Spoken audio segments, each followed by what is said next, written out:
think it's odd that there isn't anything in Medway. I've been having a go at the council for years. That it's weird. You've got an international art movement, whether you like it or not, and you know they're promoting culture in Medway as being the thing that they want people to come and look at. There's nothing about the Stuckist anywhere. There's no permanent collection. There isn't anything about the Medway scene in the music scene. There's nothing about the Medway poets. Why is that? Because they don't like you? Or they don't know about us. No, they don't know. They actually don't know we exist. Well, they are promoting this. They're not promoting culture. They are promoting capitalism.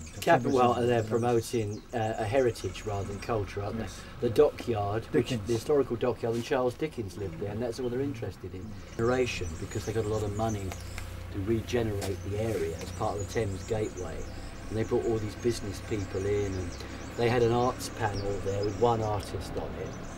And they brought in some experts in, and the experts were saying some very interesting stuff. These were people that one guy had actually, Eddie Friel, Professor Eddie Friel, he was the guy that turned Glasgow into a city of culture and did all of that. And he was saying that the only thing you've got going for you here is the culture. There's nothing else to bring people into the area. And they didn't hear it that way, though. They heard the dockyard, and he actually said if you put all of your eggs in one basket with the dockyard, it's not going to be enough. You know, they applauded him, but it wasn't what they were going to do. You know,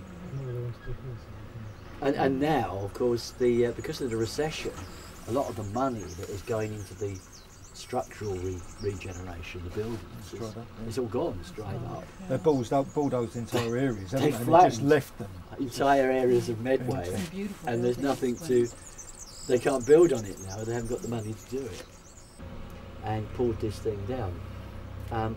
About 25 years ago, maybe a little bit more than that, the club where all the Medway bands plays, which is now famous, the MIC Club, which anyone who's a fan of that whole thing, was standing there. They pulled it down to put the flyover through, and 25 years later they pulled the flyover down.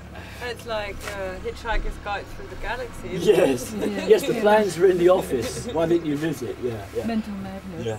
But it's interesting that, because Billy Childish told me that they have people come in to find stuff. You know, a group of Japanese guys came over. And really? There was about 7 or 8 Japanese guys. They got scooters, and they all came down to Medway to find stuff, and they couldn't.